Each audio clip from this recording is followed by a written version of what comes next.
Welcome back to the Brian Crombie Radio Hour. I wanted to end the show with a couple of my own thoughts on this topic of the geopolitical situation that we all find ourselves in and what it means for Canada. I thought that the suggestions that we have just received were excellent. However, I worry they don't go far enough. Strengthening our diplomatic corps, strengthening the United Nations and things like that, it makes a ton of sense. There's just no question about it. I'm reading a fascinating book by Fareed Zakaria called Age of Revolutions, and he goes through, numerous other times in the history of the United States where they become very isolationist, nationalistic, protectionist, etc. One in the 1890s with President McKinley, who Donald Trump seems to admire. Another one in the sort of the 1920s and the 1930s after World War One, leading up to World War Two, and another one, frankly, before World War One. And he runs through some of the same things that occurred. And I think that, to understand, not agree, but understand the United States, it is a huge country, a huge market, and they need to trade with themselves. They haven't needed to trade with the rest of the world like Canada has, like Great Britain did, like most of Europe does.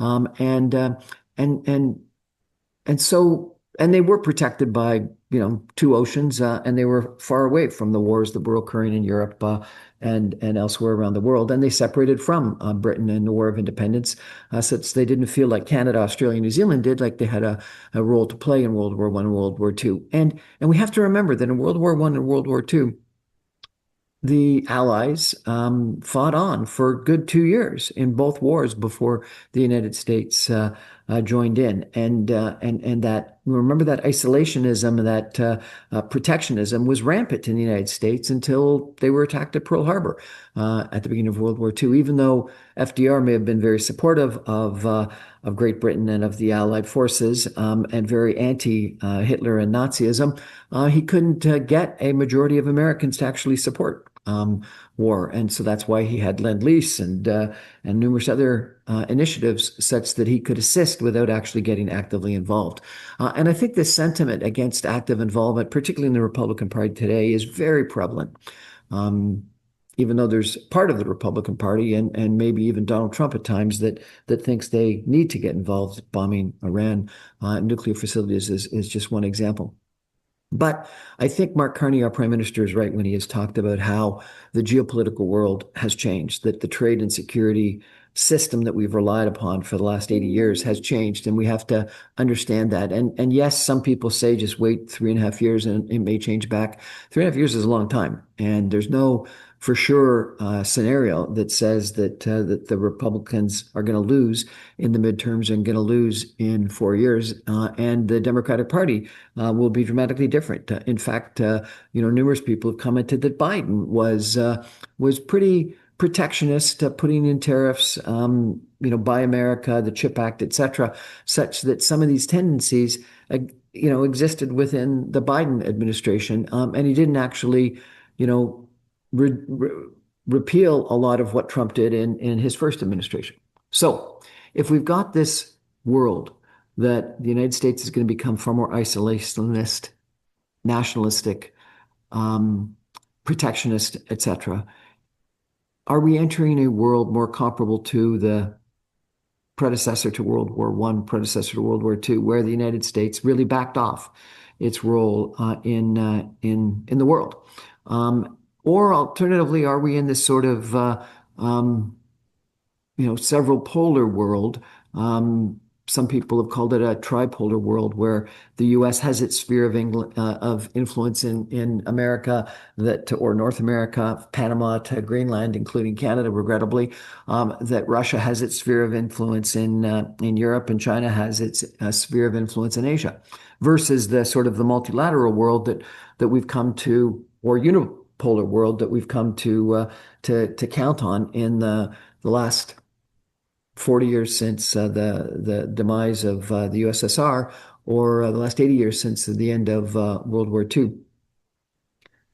And I think that we've got to think about either one of those scenarios. Either we're in a world where the United States is really backing off its involvement in the rest of the world, or maybe we're in this several polar world where the United States really is interested in its influence in just a part of the world. and is willing to abrogate some of its responsibility in the balance of the world and allow Russia and China to play a very critical role in influencing their own areas. In that area, comparable to prior to World War I in the first 2 years of World War I, prior to World War II in the first 2 years of World War II, I think what we needed and what we need today is Canada playing a very critical role with our allies in Europe and potentially our allies in Asia, such that the British Commonwealth, or at least Great Britain, Canada, Australia, New Zealand, and the European Union, France, Germany, and the balance of the European Union, really play a role, whether it's being the the countries that are willing to support Ukraine, excluding the United States potentially, whether it's a trade relationship between Canada and the EU, whether it's frankly Canada playing a role in the European Union, and in NATO ex the United States, and potentially strengthen our relationships with like-minded countries in Asia. And it may be not just Australia and New Zealand, it might be Japan and South Korea as well. I think that we need to think about the balance of the countries in this world that want to play a role in geopolitical relations, want to foster peace, want to foster the rule of law, want to foster sustainability, want to foster some of the things that we've been working on so hard for the last 40 years, and don't want to live in a unipolar world or a tripolar world. We need to step up. And the way to step up is in our relationship with Great Britain, with France, with the European Union, and with our allies in Asia. And I think that's a role that Jean Chrétien played very well. I think that's a role that Brian Mulroney played when he was Prime Minister, and had Canada had a significant role in getting rid of apartheid in South Africa, a leading role in the British Commonwealth, where people would suggest that Brian Mulroney actually had a huge influence on Margaret Thatcher in that regard. Canada can and has played a significant role, even though we're not one of the most sizable or most powerful or richest countries in the world. We can set an example. I've heard too many people talk about meeting Americans in Europe that are stitching Canadian flags onto their luggage or their knapsacks. Canada does have a positive image worldwide, whether it's our kindness or our generosity, our tendency to apologize, our tendency to get along, or whether it's that we're industrious and entrepreneurial and cooperative and supportive and peacekeepers. I think there is this incredible, important role for Canada to play.